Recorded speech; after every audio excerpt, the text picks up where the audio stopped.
Her name is Maria de Jesus Oliveira, but everybody knows her simply as Tia Zelia because that's the name of her restaurant. Tia Zelia's isn't a fancy place, and that's the charm.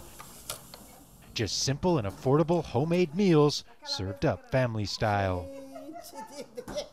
When Luis Inácio Lula da Silva was president of Brazil, he often would call ahead and ask them to make lunch to be delivered to his office.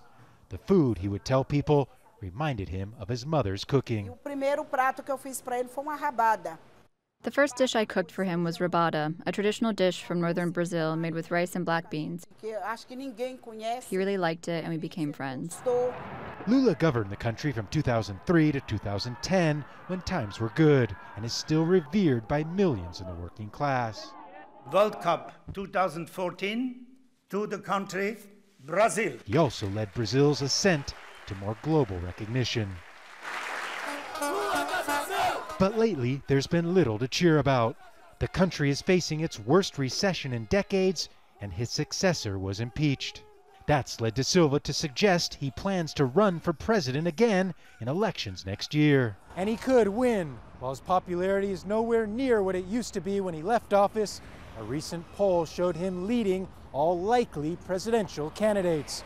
So if his political opponents can't stop him, there's something else that might, and that's jail. Da Silva has been charged with enriching himself through a kickback scheme through the state-run oil company Petrobras. He denies wrongdoing, but several people once close to him have already been arrested. That's led many people here to conclude Da Silva's time in politics should be over. I wouldn't vote for Lula. I don't trust him. I think it's terrible that Lula is planning to run in next year's election, and it's sad to know that he could win. But back at the outdoor eating area of Tia Zelia's restaurant, Da Silva's support remains strong.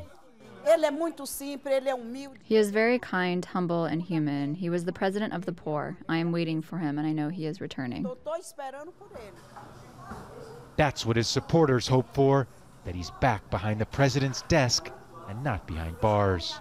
Gabriel Elizondo, Al Jazeera, Brasilia.